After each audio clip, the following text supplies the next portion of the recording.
Okay.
If you just go quickly, they can run and you'll get like all.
where you can just we've got the computer center where you can type. I typed 20,000 master's dissertation on my own.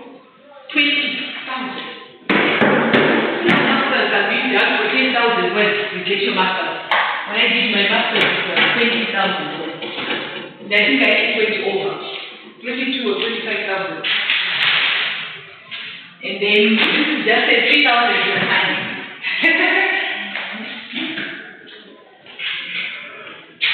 And computers are not even advanced to the old type of computer.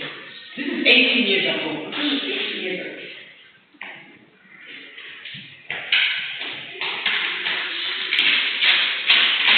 Writing in a language that is British, English.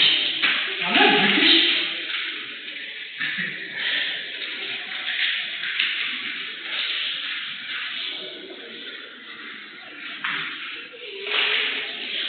Okay, I want us to look at global initiatives on how to promote science and math. Okay, I'm going to write some of them. I'm going to explain it. I'm going to write them. When we talk of global initiative programs, we're talking of, okay, when we say global initiatives, we are talking about what programs have been put in place in order to promote science and math, okay? We know that there are issues in math and science, okay? There are a number of students who fail math and science, even when you look at the score points out, when you look at the CGP results. There are few who are interested in actually studying math and science. So it's not only about the performance of the results. It's not only the academic performance at the end of high school or primary school. When you look at it, you're looking at poor performances, poor results, but also the lack of interest in the actual particular subject in math and science, especially among girls, okay? So there's a general lack of interest in the math and science subject. I think we've done it. But I'm looking at a step further to look at what initiatives, what programs, what strategies have been put in place, or policies or practices that have been put in place in order to promote and to encourage learners to go into math and science. So I read there was a research article that was done in Malta, and Florida, and then I think, what about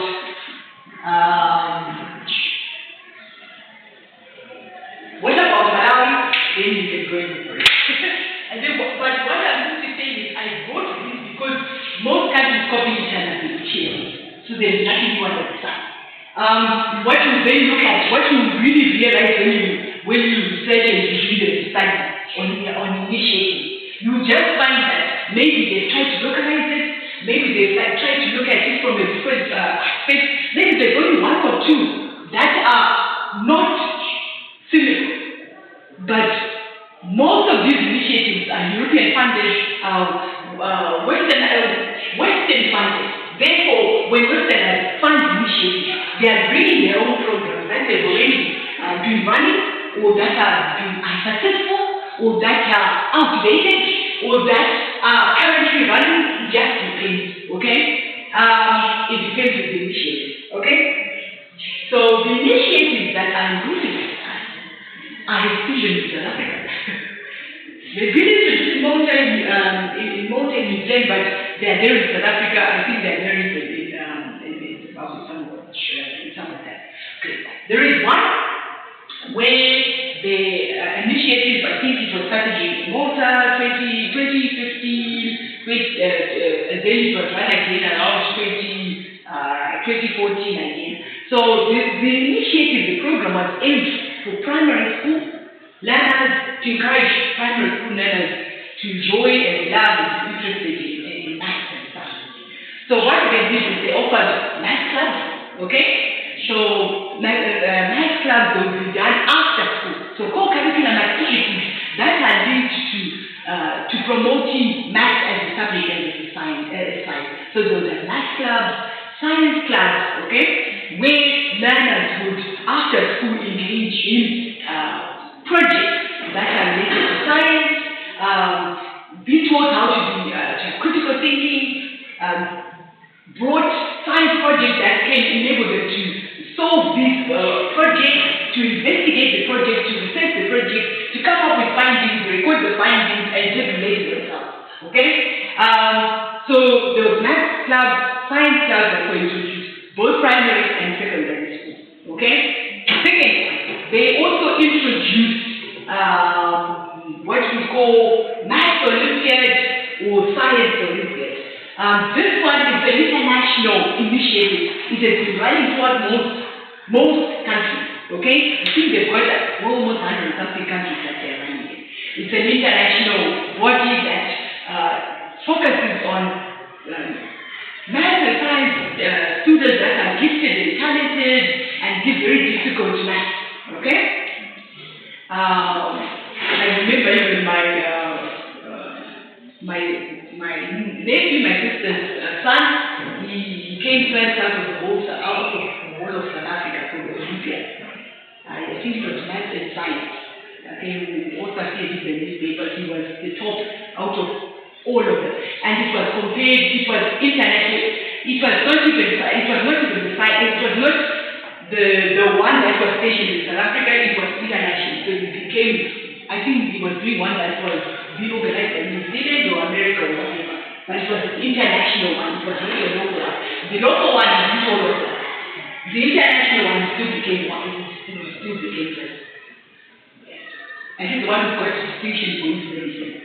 So what I'm simply saying is that Olympiad, the International Olympiad, has been introduced to make sure that their children are gifted, who are very talented, who are very intelligent, to pursue math and science. So it's a harder math, algebra, tricky math that is not found in high school, in primary school, but math that is probably found in university, but sometimes it's not even there in university. Some university students will fail to do that particular type of math. So it was just, I think the purpose of that Olympiad was to, I think they found a gap that most learners who were interested in science, very good at science, were finding science and math boring in schools because by the time they are taught that math, they already know everything. So it was like an opportunity for them to extend their intellectual abilities, okay? So we've said the Olympiad for math and science. We've talked about math and science clubs, okay? And then we also have competitions sometimes that are run within districts, within provinces. So math and science competitions that could be scheduled by schools that run within a district or within a province, okay? And then certificates are awarded, okay? Sometimes you could also have, so that's another initiative which is IT district level based. The Ministry of Education can also introduce some initiatives, especially when they find that, okay, there's no interest in math, or there's a shortage of math teachers, or there's a shortage of science fields, or people in science fields. So what the school could do, the ministry does also, is to also invite professionals and experts that are in the same field. So they would have visits, invite speakers, engineers, mechatronics, like now there's a new element of engineering. Mechatronics may include electronics and mechanics. There is biomedical engineering, biomedical. So there are so many augmented intelligence, software engineering. So there is a lot of skills coming up because of technology, because of generational changes, because of advancements within our society, or advancements within the world itself. So there are always going to be opportunities of science and technology, and those skills need to be taught to learners because the learners are not aware of them. Okay? I still remember when I was teaching English to a group of South African students. And I said to them, I asked them at one point, during high school, I said, what jobs do you want to do? Oh, we want to be teachers, want to be police officers. I said, but then I printed out South Africa's list of shortage skills that South Africa has shortage of, jobs that South Africa is saying we do not have professions, we don't have professions or professionals in these things. I brought it to class because of the class, preparing to go to university. I brought it to class. I said, this is a whole list of jobs that South Africa in every country is failing to find people. So why are you not going? Look at the whole list. There's 132 listed jobs of professions that they cannot find within South Africa and that have to go outside, or they still cannot even find outside. Okay? So why can't you go through the list and then choose a profession that is being registered as a skill shortage? So it was quite fascinating. Then they said, yeah, we didn't know that this one is there, this one is there, and I think one or two got a scholarship as an example. I don't know what this job is about, but I am going to go and do it. And I think they were able to get a scholarship. And they were like, I think one of the first things to get accepted to university. Because the university was saying, we don't even have a lot of that going into that field. We don't even have a lot of students in general, whether they're white or black, going into that field. Okay? So, it is very important I think that's why the initiative, some countries have decided to do that initiative, where they bring in professional, STEM-related professionals and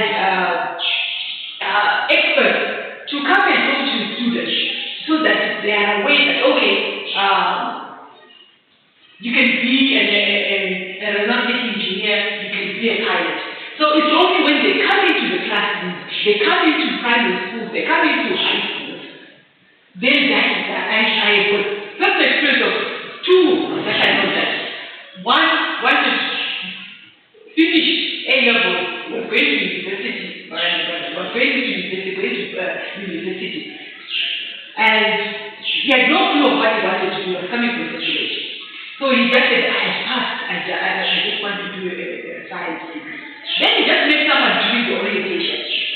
They said, okay, you are saying you want to be an engineer, why don't you do engineering? Why don't you become a doctor? You've got a good path. Why don't you become a doctor? It's only business. Oh, okay, you can become a doctor.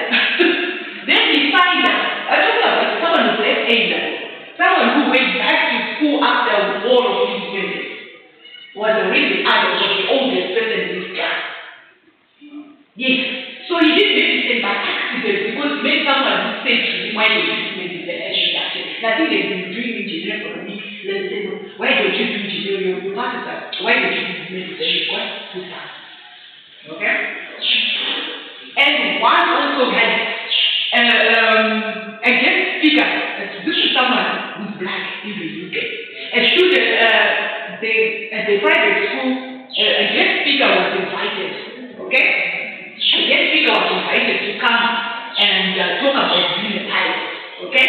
And they were then allowed to go into the aeroplane and then fly. And then that's what he was enthusiastic. He said, I want to be a pilot. Then he was the guest speaker was pilot. And then he said, no, I've never seen a black pilot. I've never seen an aeronautic engineer. Then he said, and there's history of aeronautic engineering. Then he said, oh, okay. I am going to study aeronautic engineering. But he did study, worked at Heathrow, she did not like the job. So, and then while after studying, make someone else say, but she speaks plain, but she cannot fly. Okay, I'm going to be a pilot, I'm going to be a pilot and fly private jet. So, it is an issue amongst ethnic minority students, marginalized groups of students, that we lack the knowledge and exposure of the professions that are out there. The problem comes from the parents, but also comes from the land. Okay? So these initiatives are there and introduced to conscientize or to make learners aware of these professions, so that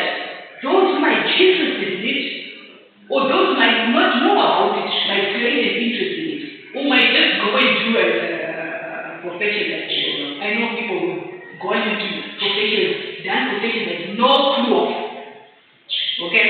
Yes. So it's not always professions are not only done because it's what you like. Okay? The best is to do a profession that is that is the age you never need to get a job. And stay in a job.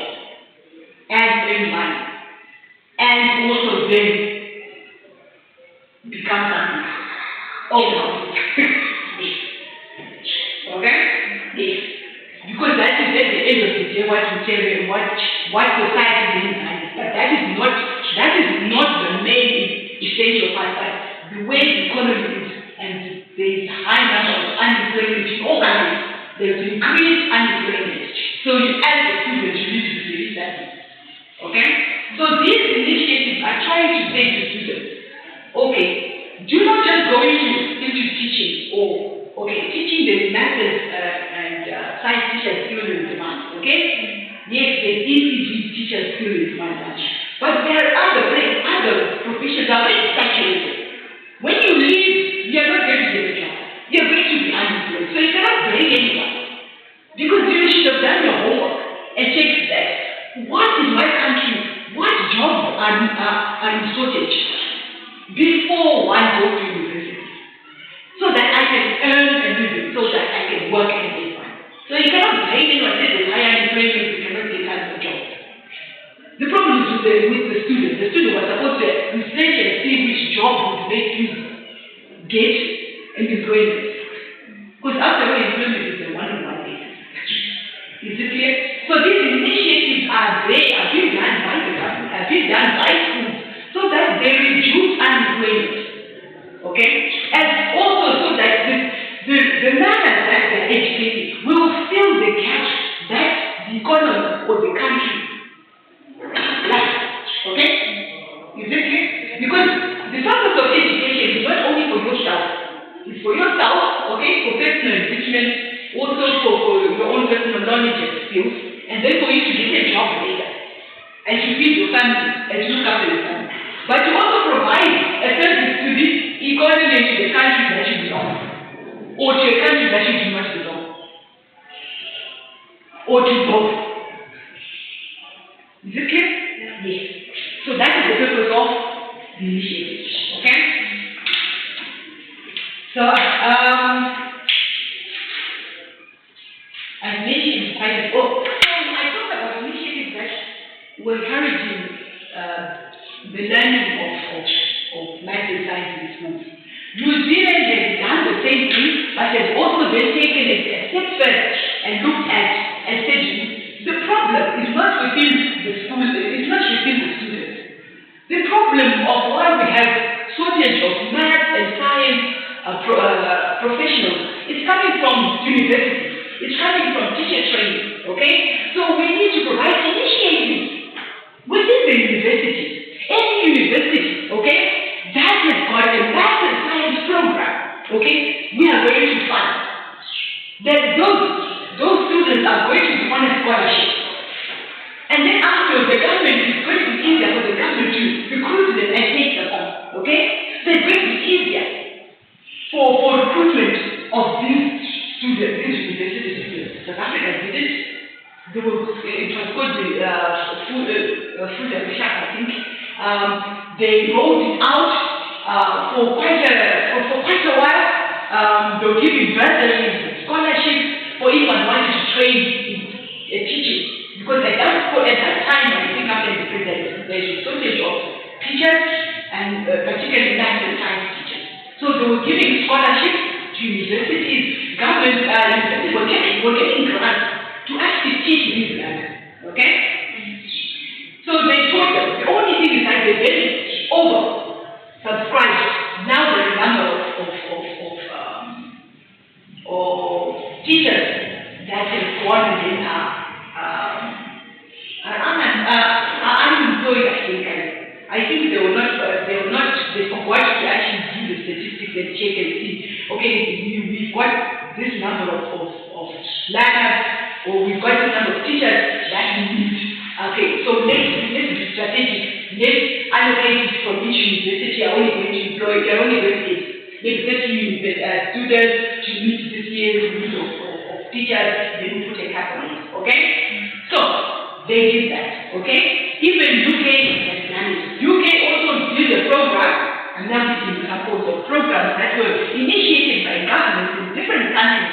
order to fill the gap of math and science teachers that were working in the Ministry of Education. UK did this, the UK government at some point they said, okay, there are a lot of soldiers who we don't have a war, there is no war, there's so many soldiers that have been trained, they're sitting at home, we've got camps, they're not supposed to be there. Then they say to these soldiers, go and teach in schools, okay? You go and teach, and then we also offer the teacher training for you for free. So, government, the UK was offering a free teacher training program for anyone who wanted to teach, and also opened it to soldiers, and then they extended it to anyone who had a science-related field. So it didn't matter whether you're a nurse, or you're an engineer, or you are an IT person. If you're unemployed, you wanted to go into teaching of math, science, and IT, there was an opportunity for you to do it. And in some cases, they did open it even to schools. Even if you're unqualified, go into the schools. You teach, will give you 2 years or 3 years to go and do the teacher training. So you are teaching that you fill the gap of the math and science teachers that are not there. Is it clear? Yes. So, teacher training programs, initiatives that are introduced by the teacher training programs funded by the government, okay, are also a program sometimes that government can contribute. I've got an example also, but this was done long back. Zimbabwe did an initiative, I think, also of math and science teachers long back in Cuba. They were sending math and science teachers, okay, to be trained in Cuba, because they were saying that the math and science teachers, the lecturers that were there, I'm not sure whether they had the expertise or they needed more number of math and science teachers in Zimbabwe. So they sent them to Cuba. And they did find that some of them learned the language and then got the qualification and went back to Zimbabwe to teach. Okay? So, and I know that like now sometimes there's bilateral agreements between countries. I know China is got an agreement with South Africa, with Britain, with America, to go and teach English to their country. Okay? And I think one was recently introduced between Rwanda and Zimbabwe. There's got a shortage of teachers. They've asked Zimbabwe to provide teachers for them. Okay? And at some point, Zimbabwe had it with, I think, straight after independence, they opened, they asked British qualified teachers to come. It was, I think, it was open to most experts. There was a shortage of good teacher training programs, good teachers. They opened it to foreigners to come and teach. Okay? Yes. So it has actually the improvement of the teaching. Okay? That's an example. That's another initiative that can be done. And then also internet. Okay? This initiative is usually for teachers who are qualified. So when you're qualified, when you finish qualifying, the government or your school can set up training workshops, training programs. You say, okay, you like a knowledge based in math, based in division and algebra. Like algebra is the most difficult to teach. So maybe you should go into a training workshop on what? On algebra. So the school will fund it, or the school will get the Ministry of Education to get grants, to give you funding, and then you go and train for a week or for a whole program. Sometimes, in some cases, for example, in South Africa, I think at some point the government teachers in South Africa were being funded for free to do an honor, okay, an honor degree. So Bachelor of Education in Math honors for free at the university, and the university would be paid by the government. Okay, that's another. The only problem with that, I think New Zealand also did that initiative. They tried to get learners. I think that program was now specific on math and looking at using arithmetic in multiple ways to solve the problem. But then they realized that the basic math, the basic concepts in math were not being dealt with. And that is now the issue that we have. All these initiatives have come out, have produced some math teachers. There is still shortage of math and science teachers. even within the math content part of it, okay?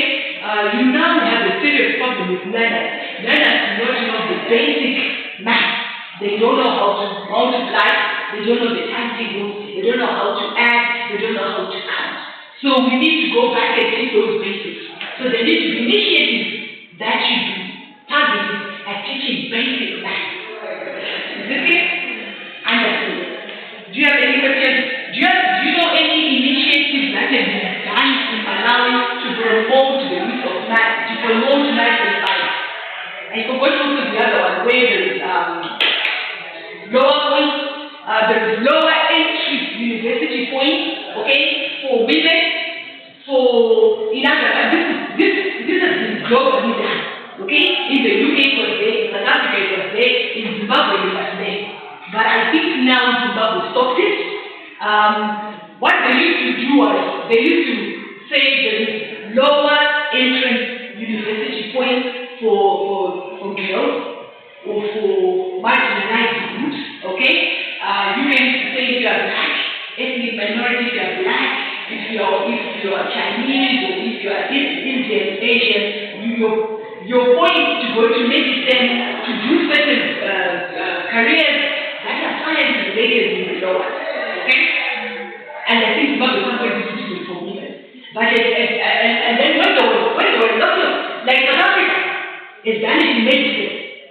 But now there's a lot of medical doctors. They still have jobs, but there are so many of them now very difficult to open up a surgery, private practice. So most of them are going into lectures. These are medical doctors who don't want to go anywhere in government hospitals. Okay? So it's taking even long for them to even specialize. It's now taking almost 4 years, 8 years in the queue, waiting to specialize. Because you don't open a surgery without a master, without a specialist. You cannot open a surgery with just a first degree. Okay? You have to, I think 2, 3, 4 years that you have to practice for you to be allowed to have a license, a medical surgeon. So the only ones that will benefit are the ones whose parents already got surgery. They went finally the parents' surgery. Okay? And that's what has been done almost by the whites. They have a doctor, they encourage the children to do medicine, they take over. They've got a doctor, they encourage the children to take over the level. So it just becomes easy. But for you to practice and run your own surgery and open your own surgery, you need to have 4 years of specialism. So you want to set up a surgery, a physician, or a pediatrician, or a gynecologist, you have to go 4 years training. And then you have to go, and there's a long list, so the thing is quite difficult. So most of the girls now who are medical, who are doctors, are either staying at home or lecturing in universities or carrying out research, because medical research is still an area that is still a lot of people are needed. And that is where the money is, medical research. And opening medicine centers, okay? Cancer centers, HIV centers, specialized clinics, okay? Yes, and training and doing research. I think I've covered most of the stuff. I don't know what programs are being offered. Out of all the ones, initiatives that I've mentioned, which ones are being implemented in Malawi? There has been competition. Okay. It's competition. Mm-hmm. And for math and science or for all subjects? For all subjects. Like English, math, and science. Okay. The 3 main important subjects. Okay.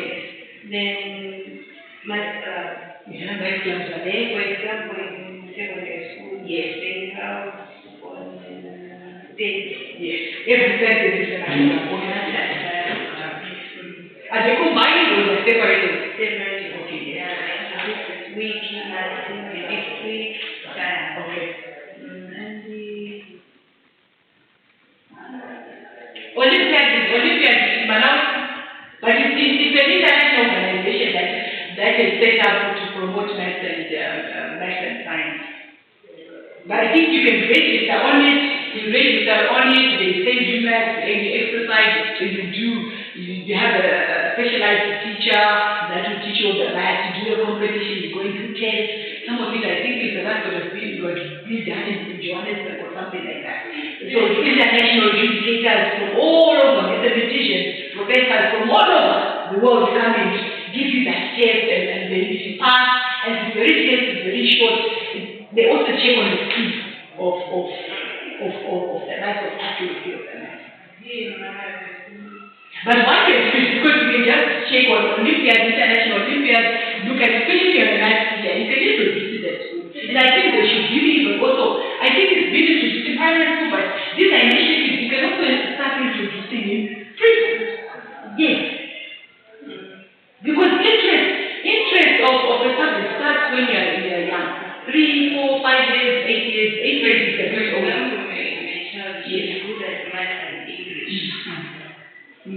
So you need to promote that. So what you need to do is, because they say that, research has indicated that most of the time, the profession that you mentioned before you're 8 years old is the profession you will do. If you mention a profession before, if a child mentions a profession before 8 years old, there is 90% chance that child will do that profession. They cannot explain why it is like that. Okay? So, what you need to do is you should bring in stories that have to do with maybe science, adventure, doctor, you should encourage like engineering or medicine. Because for a woman, I think, for a woman, I think, to be high up on the society life, if you've got an intelligent child, they should go into middle class professions. That will earn them a lot of money. Yes. Okay? Because I can just give you an example. My niece did a medical degree medicine. Within 3 months of working, it was very in a government hospital. She bought her own flat without being married. Yes, 3 months. She said 3 months she got a deposit to buy herself a 2-bedroom flat. This is a girl whose parents had already gone to a school. But it was about saying you have to have your own things. We've got things, but they are not yours. And she was ready to say, these are our things, they are not yours. We have worked for them. So don't think that these flats that we have are yours. These blocks of flats we have are yours. They're not yours. You have to do your own thing. You see. And also she was telling me, I do not want also to be told every time that it is not mine. That I hate you. Do you get what I mean? So what you can do is try and encourage your kids to put in math and science. I'm not because with professions they change. So you also need to project and look at which professions are going to be available, which you can do on the internet. Yeah. Future trends of professions. You've got your daughter 2 years, 3 years. Look in by the time you go to university, which jobs are still going to be there? You can do that. You don't want to then pay a lot of money and then your child sits for university. But it was very easy. Go at the computer, check. In 20 years, I couldn't graduate university, right? So, which professions are going to be there? Like medicine now. In South Africa, medicine now they are not even offering it to foreigners to study medicine. They say it's not much. But if they are going to, is medicine still a certain profession in Malawi? In the UK, it is still. So now you have to also check the profession that you want your daughter or your child to do. Is this a safe skill in your particular country? Or are you planning your child to go somewhere else, to go to another country? And it's not also about just one profession. Now you need 2 professions. In case there is unemployment, okay, then your child will also can do another job. You cannot just focus on one job. So you have to look at the economy and the trends and what is happening. Okay? So these initiatives are very important. Okay?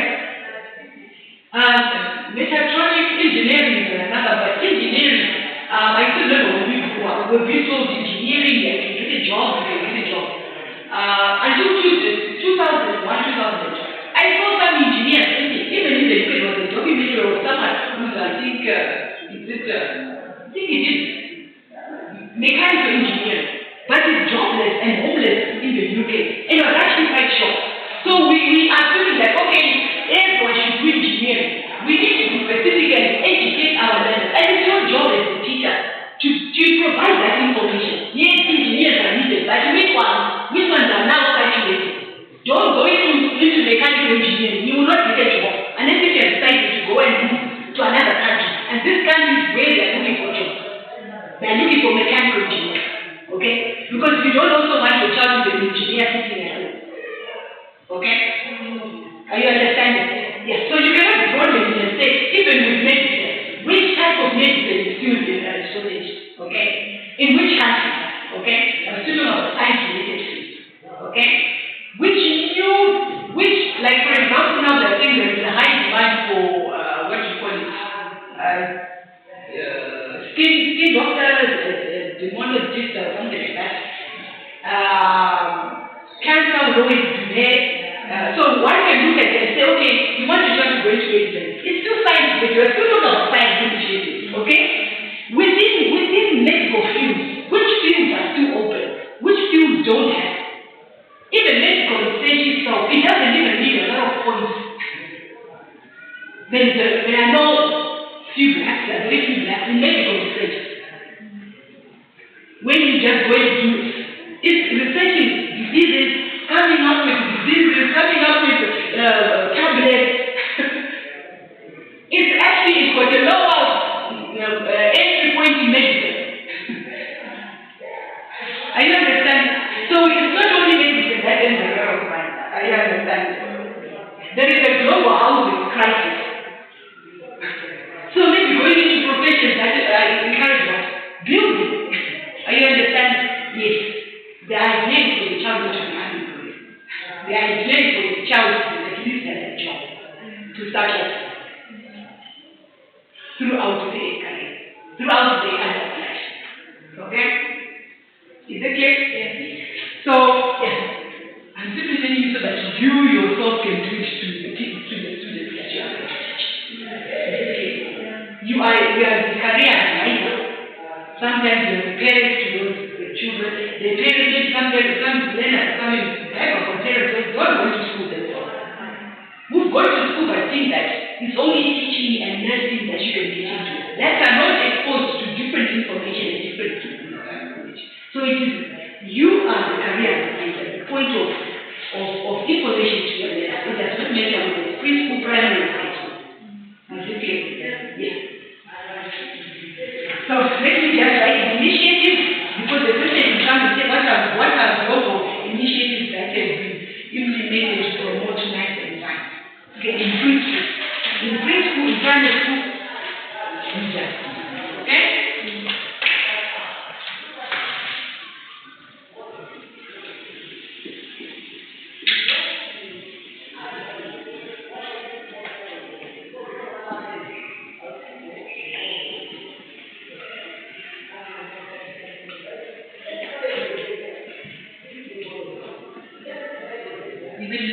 Preschool, primary school, it's still the same. You don't initiate it to change. You can simplify it.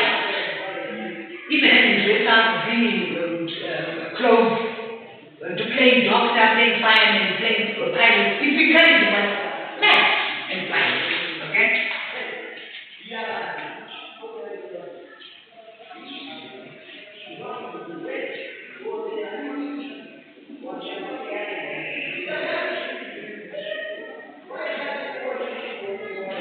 Some of them just generalize because they in most countries, because countries copy each other's initiatives. Very few come up with their own. Either they localize or make it selected, just slightly, or review them and say, oh, this is not working, it's not working for our particular group of people. But because they find the initiative, so they just use it.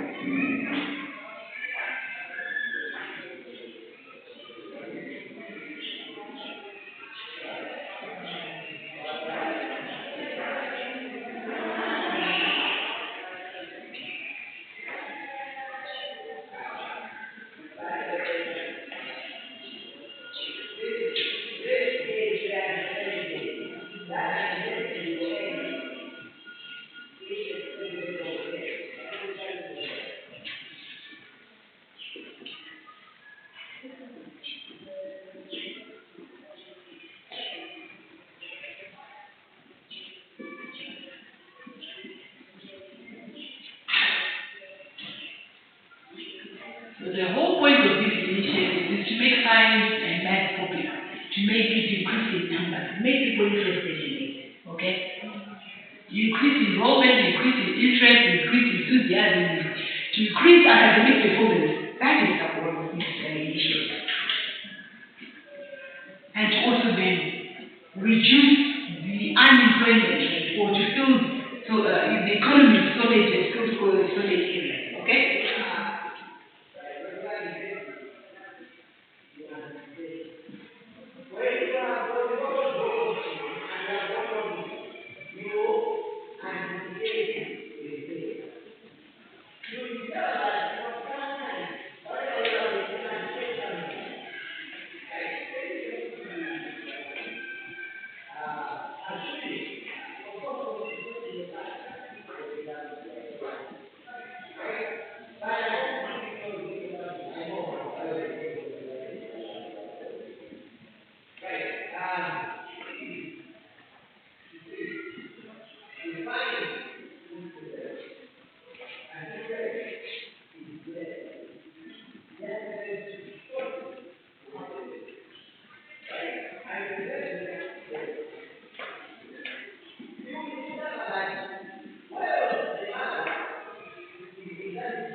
What was the goal? Okay? The goal of this initiative, because most initiatives, when you set up an initiative, when you set up a program, you've got goals that you need to establish.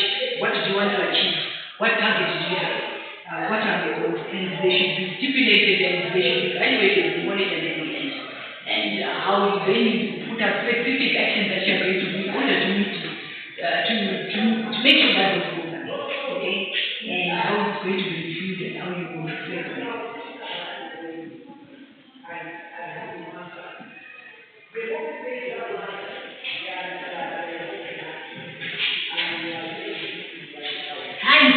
We've got a problem in Africa that while our programs are not hands-on. Engineering, someone who's going to engineering, but if you said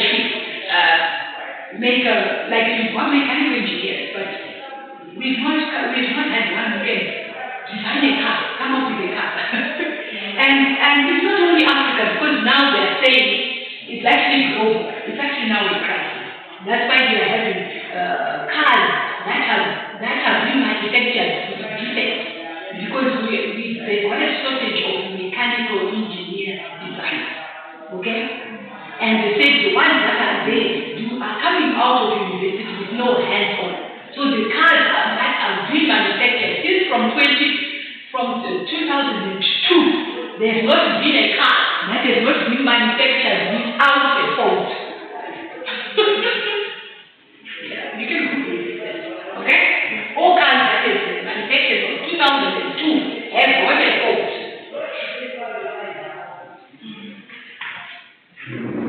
I think they've now said, I think the ones that are much better are the 2015, 2016, 2017 cars. I think they started regulating in 2018. They have to go through the people check. Okay.